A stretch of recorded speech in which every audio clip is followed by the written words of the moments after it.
आज जो स्क्रीन आपको बता रही है, एक बार इंटरडे चार्ट देख लीजिए निफ्टी बैंक का। इससे ब्यूटीफुल सेटअप नहीं हो सकता। थर्सडे को बहुत बड़ी रैली हुई थी एचडीएफसी बैंक निफ्टी में।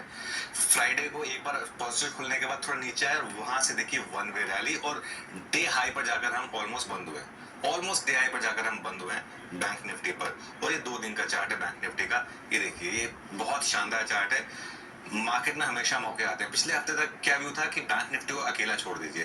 थर्सडे से क्या व्यू बना कि आप सिर्फ बैंक निफ्टी को चेस करिए। ये एडजस्टमेंट्स एज ए ट्रेडर आपको करनी पड़ेगी। आप बैंक निफ्टी पर फोकस करिए सिर्फ और सिर्फ।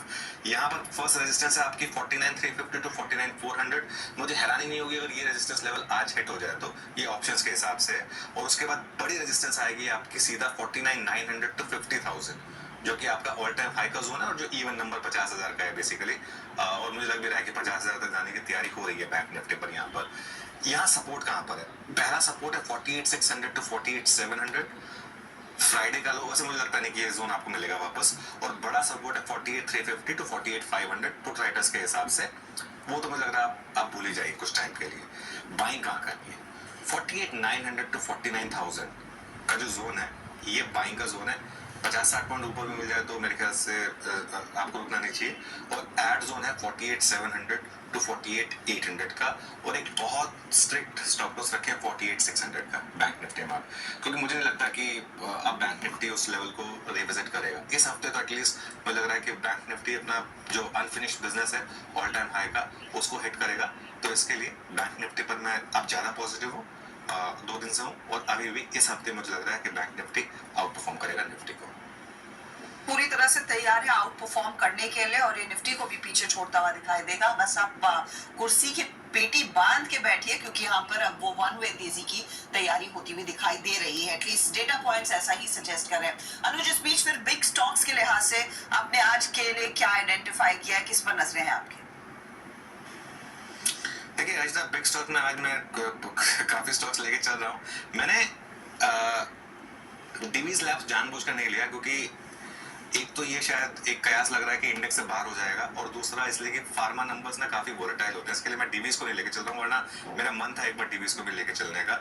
लेकिन एक बार डीवीज का स्टॉक दिखा दीजिए तो थोड़ा लोगों को पता चल जाएगी बात किसकी हो रही है। लेकिन इस स्टॉक को भी आप ध्यान में रखिएगा कि नंबर्स इसके अच्छे थे और ये स्टॉक करेक्ट हो चुका है। लेकिन इसको मैं फिर भी बिग स्टॉक नहीं इसलिए नहीं ले रहा हूँ क्योंकि जैसा मैंने कहा, एक तो ये रिस्क लग रहा है कि शायद निफ्टी से बाहर होगा, और दूसरा क्योंकि फार्मा के नंबर्स काफी वोलेटाइल होते हैं। जो स्टॉक्स में बिग स्टॉक्स में लेके चल रहा हूँ उनमें सबसे पहले है बॉश। आई थिंक बॉश एक ऐसा स्टॉक जिसको हमने बहुत कम डिस्कस किया है, लेकिन बॉश एक ऑटो एंसिलरी स्टॉक प्लस आपके जो एक वाइट गुड सेगमेंट में भी इसकी अच्छी खासी प्रेजेंस है। और एक ये ऐसा स्टॉक है जिसने ठीक ठाक ग्रोथ दिखाई है। रेवेन्यू में लो सिंगल डिजिट की ग्रोथ है, लेकिन 13% से ज्यादा मार्जिन आए इनके। और प्रॉफिट देखिए आप, इनका 41.5% बढ़ा है और मार्जिन भी 12.9% से बढ़कर 13.2% हुआ है। मेरे ख्याल से आज का बिग स्टॉक जो है, आज का बिग बॉस जो है वो बॉश हो सकता है। डिविडेंड भी ठीक ठाक दिया इन्होंने 170 रुपए का। तो इसके लिए बॉश को आज मैं रेडार पर लेकर चल रहा हूँ।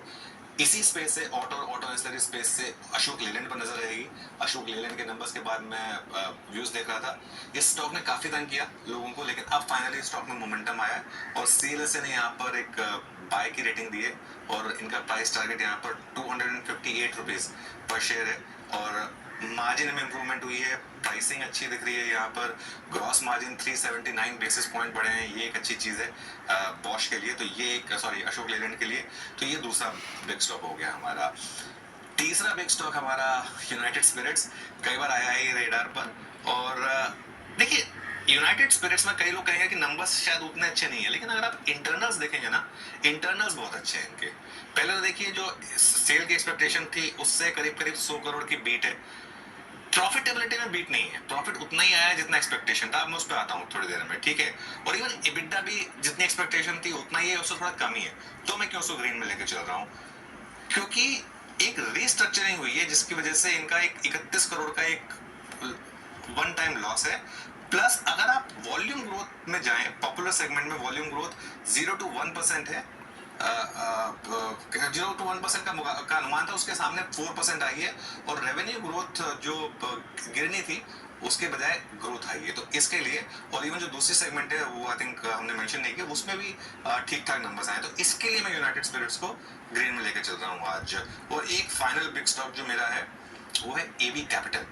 वो purely and purely technical reasons की वजह से एबी कैपिटल को आज मैं बिग स्टॉक्स में लेकर चल रहा हूँ। क्यों? क्योंकि एबी कैपिटल बैन से बाहर आया है और बैन से बाहर आने के बाद नॉर्मली स्टॉक्स जो मोमेंटम वाले होते हैं वो ठीक ठाक चलते हैं और एबी ग्रुप स्टॉक्स में इस समय शानदार मोमेंटम है, बहुत शानदार मोमेंटम है। उसका आपको एक एग्जांपल देता हूँ, एक बार एबी फैशन का स्टॉक देख लीजिए। एबी कैपिटल में चला है वैसे खैर पिछले 3 महीने में करीब 20-22%। दूसरी तरफ एबी फैशन का स्टॉक देख लीजिए वो किस तरीके से भागा है। तो मेरा ये मानना है कि ये जो मूव है पूरे के पूरे ग्रुप में है और यही प्ले आउट होगा आज शायद एबी कैपिटल में भी। इसके लिए इसको भी मैं आज ग्रीन लेके चल रहा हूँ। तो आज 4 बिग स्टॉक्स हो गए, सारे के सारे ग्रीन। और इनमें से कुछ पर आगे डिटेल में बातचीत भी हो जाएगी, लेकिन फटाफट से मैं एक बार फिर रिकैप कर दूं नंबर्स। बॉश यूएसएल नंबर्स के